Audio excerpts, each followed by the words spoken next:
Bem-vindos a mais uma análise. Hoje a gente vai mergulhar numa história que, nossa, parece roteiro de série. É uma trama de intriga familiar, poder, ressentimento. E muita, mas muita manobra política. Exatamente. Tudo isso tirado do livro de 2 Samuel. O cenário é o seguinte: o rei Davi está no impasse emocional total. O coração dele, dói de saudade do filho Absalão, que está exilado. E exilado porque matou o próprio meio-irmão, Amnon. Um detalhe importante. Importantíssimo. Só que Davi não é só um pai. Ele é o rei. E o rei não pode simplesmente, passar a mão na cabeça de um assassino. Mesmo que seja o filho preferido. Não mesmo. Então, o nosso desafio aqui é tentar entender como Joabe, o comandante do exército de Davi, um cara espertíssimo, como ele monta uma operação quase teatral para resolver essa parada. E é fundamental a gente entender a paralisia em que o Davi se encontra. Ele está de luto dobrado. É o luto pelo filho que morreu, o Amnon, e o luto pelo filho que está vivo, mas está ausente, o Absalão. Nossa. Isso congela não só a família, congela o reino inteiro, que fica sem um herdeiro claro e com o rei que está visivelmente abalado. E aí entra o Joabe. Aí entra o Joabe, que é, acima de tudo, um estrategista. Ele olha para essa situação e vê um risco à estabilidade nacional. A ação dele não é só, por lealdade. É puro pragmatismo. Ah, entendi. A família real é o centro do poder, né? E aquela ferida aberta precisava ser fechada, rápido, antes que virasse uma crise de sucessão. Mas isso não faz dele um personagem um pouco frio? Quer dizer, ele está olhando para a dor genuína de um pai, por uma tragédia, e a primeira coisa que ele pensa é: precisamos consertar isso pelo bem do Estado. É uma ótima pergunta. Frio, talvez. Realista, com certeza. No mundo dele, a sobrevivência do reino dependia da força e da unidade da casa real. Para o Joabe, o Davi estava sendo um pai em luto quando ele precisava ser um rei no comando. E não dava para chegar e falar isso na cara dele, né? De jeito nenhum. Ninguém podia confrontar o rei diretamente. Então ele precisava de um plano que contornasse as defesas do Davi. E o plano que ele bola é simplesmente genial. É aqui que a coisa fica boa. Joabe não vai falar com Davi. Ele manda seus homens para uma cidade chamada Tecoa, que ficava a uns 11 quilômetros de Jerusalém. Longe bastante para a pessoa não ser conhecida no palácio. Exato, mas perto o suficiente para uma viagem rápida. E de lá ele traz uma mulher sábia. E o texto deixa claro, né? Ele não pediu um favor, ele literalmente pôs as palavras na boca dela. É um roteiro. Exatamente. É um teatro. Um teatro de altíssima qualidade. Cada detalhe é ensaiado. A mulher não deve apenas fingir luto. Ela tem que personificar o luto. Como assim? Ela se veste com roupas velhas, não pode passar óleo no rosto, que era um gesto comum de cuidado pessoal, de alegria, e tem que agir como alguém cuja dor já é antiga, sabe? Profunda. O objetivo era desarmar Davi completamente. Totalmente. Como juiz supremo, ele tinha a obrigação de ouvir o caso de uma viúva. Era uma das funções mais sagradas do rei. Joabe não está só apelando para o coração de Davi, ele está usando as próprias obrigações do rei contra ele. E a performance da mulher? Nossa, é digna de um Oscar. Ela se joga no chão, aos pés do rei, e conta uma história de partir o coração. Diz que a viúva tinha 2 filhos. Um dia, eles brigaram no campo, longe de todo mundo, e um acabou matando o outro. Agora, a família toda, os Vingadores do Sangue, quer a cabeça do filho que sobreviveu. E aí vem o golpe de mestre. Aí vem, é a frase. Ela diz que se entregasse o filho, a família iria apagar a brasa que me ficou. Essa imagem é potentíssima. Uma brasa é a última centelha de vida, a última esperança de um fogo.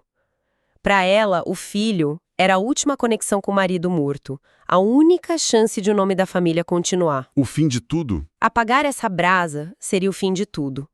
E Davi, que também era um poeta e entendia o peso das palavras, é fisgado na hora. A dor dela ecoa a dor dele. Totalmente. Ele se comove e promete que vai cuidar do caso dela pessoalmente. E ele garante a segurança do filho dela com um juramento dos mais fortes. Tão certo como vive o Senhor, não há de cair no chão nenhum dos cabelos de teu filho. E pronto. Pronto. A armadilha estava armada. Ele acabou de dar um veredito para um caso que é um espelho perfeito do dele. Perfeito. 2 filhos, um morto, o outro ameaçado pela justiça. Ao julgar o caso dela, Davi, sem perceber, estava julgando a si mesmo. E a mulher de Tecoa, vendo que ele mordeu a isca, prepara o bote final. E que bote! Com a promessa do rei na mão, ela muda completamente o tom. Ela para de pedir e começa a confrontar. Mas de forma muito respeitosa, né? Sim, com muita habilidade. A fala dela é de uma audácia incrível. Ela diz: por que, pois, o rei imaginou tal coisa contra o povo de Deus? Pois ao pronunciar tal juízo, o rei condena a si mesmo, visto que não quer fazer voltar o seu desterrado. Cheque-mate. É como se ela dissesse: Majestade, se você é tão rápido para oferecer misericórdia para a brasa de uma desconhecida, por que está deixando a brasa do seu próprio reino, o seu herdeiro, se apagar no exílio? E a reação do Davi é o que revela a complexidade dele. Ele não grita, não acusa de traição por enganá-lo, não. Não. A primeira coisa que ele faz é conectar os pontos com uma clareza impressionante. Ele olha para ela e pergunta: a mão de Joabe não está com você em tudo isto? Ele entendeu a peça inteira num instante. Peraí. Então a gente não está falando de um rei sendo enganado, mas de um político experiente que permitiu ser enganado. Exatamente. Isso muda tudo. Ele não foi manipulado, ele foi ajudado a justificar o que ele já queria fazer. É exatamente isso que faz de Davi uma figura tão fascinante. Ele não é um fantoche nas mãos de Joabe, ele é um parceiro silencioso nesse teatro. Uau! Ele estava preso entre o dever de rei e o desejo de pai. O coração dele queria Absalão de volta, mas a coroa não permitia. Joabe e a mulher de Tecoa, eles não forçaram nada. Eles construíram uma rampa de saída, uma justificativa pública para que ele pudesse fazer o que seu coração já pedia. E ela ainda termina elogiando o cara. Inteligentíssima. Ela termina a conversa elogiando a sabedoria do rei, dizendo que ele é como um anjo de Deus que sabe de tudo. É a lisonja final, para garantir que ele não volte atrás. O plano funciona. Davi chama Joabe e dá a ordem: vá e traga de volta o jovem Absalão. Joabe vai até Jesur, traz o príncipe para Jerusalém. Missão cumprida, certo. Certo. Mas aí vem uma revolta que ninguém esperava. Davi impõe uma condição. Uma condição brutal. Davi diz que ele volte para sua casa e não veja a minha face. É uma reconciliação pela metade. Nossa. Absalão pode voltar para a cidade, mas não para a presença do pai. Ele sai de um exílio geográfico para um exílio emocional, a poucos metros do palácio, do poder, do pai. E isso dura 2 anos. 2 anos inteiros. Uma tortura psicológica. Isso é quase mais cruel que o exílio, não é? Estar tão perto e ao mesmo tempo tão longe. Com certeza. Mostra que o conflito dentro de Davi estava longe de ser resolvido. A cabeça dele, a parte rei, cedeu à pressão política, mas o coração dele, a parte pai ferido, ainda não estava pronto para perdoar. E esse limbo é perigosíssimo. Ele não resolve a tensão, ele só a joga para debaixo do tapete. E enquanto isso, o ressentimento de Absalão, que já era grande, começa a fermentar. Davi, tentando se proteger da dor do encontro, acaba criando um monstro de amargura dentro do próprio filho. E enquanto essa amargura cresce, o texto faz questão de nos pintar um retrato de Absalão. E não é um retrato qualquer. Diz que, em todo Israel, não havia homem tão célebre por sua beleza. Perfeito da cabeça aos pés. E aí vem o detalhe mais famoso: o cabelo. Ah, o cabelo. O cabelo. O texto diz que era tão pesado que, uma vez por ano, quando ele o cortava, pesava 200 ciclos, o que dá mais ou menos 2,3 kg. O que é isso? É só um detalhe bizarro ou tem um significado maior? Tem, e é muito maior. É.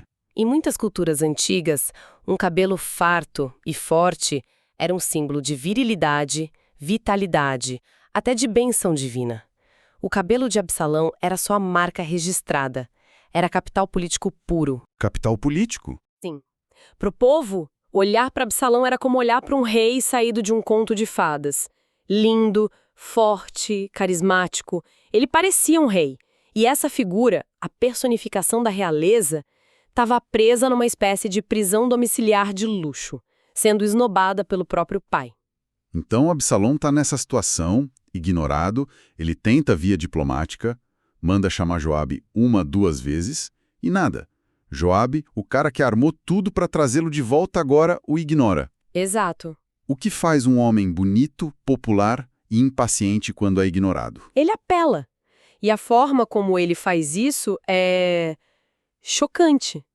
Não é uma carta, não é um mensageiro, é fogo. Fogo. Ele manda seus servos atearem fogo na plantação de cevada de Joabe, que ficava ao lado da sua.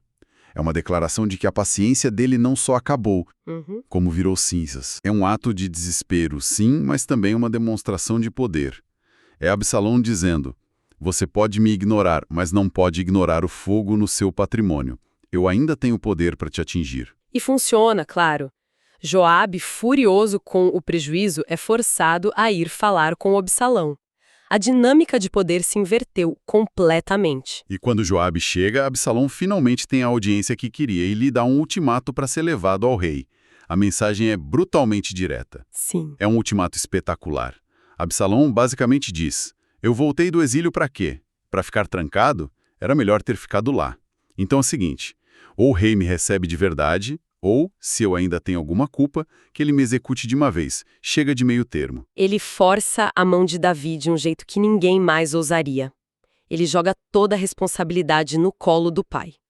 Ou a restauração é completa, ou é a morte. Não há mais espaço para ambiguidade. Joabe leva a mensagem. Leva, talvez percebendo que essa situação era uma bomba relógio prestes a explodir.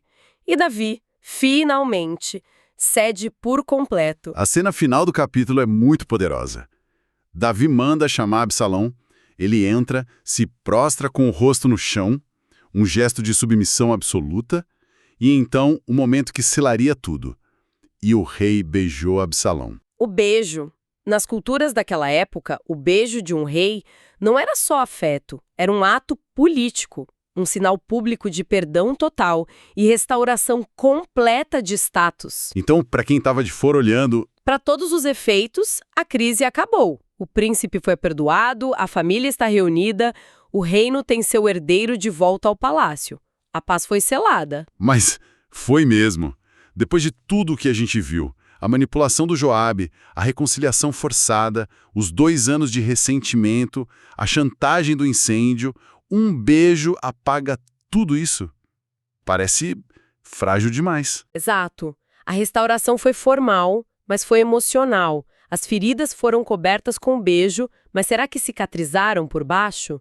Essa reconciliação não nasceu de um entendimento mútuo, mas de uma série de manipulações e ultimatos. É uma paz construída sobre um terreno muito, muito instável. Recapitulando então, tivemos a astúcia política de Joabe, que usou o teatro para alcançar um fim de Estado. Vimos o conflito agonizante de Davi, um rei dividido entre a justiça e o amor de pai. E conhecemos Absalão, carismático, ambicioso e impaciente, que não aceitou nada menos do que tudo. E no final, o beijo. O beijo, que parece mais uma trégua do que uma paz verdadeira. Isso nos deixa com uma questão para pensar. Aquele beijo de Davi foi um ato de perdão genuíno? Um pai finalmente se rendendo ao amor pelo filho, ou foi um cálculo político de um rei experiente, uma manobra para neutralizar um filho que era popular demais e, portanto, perigoso demais para ser deixado de lado? Uau! Considerando que a história nos conta que aconteceu em seguida a rebelião de Absalão, que quase custou o trono e a vida de Davi, o que aquele beijo realmente significou? Foi o fim de um drama familiar ou foi apenas o prólogo silencioso de uma guerra civil devastadora?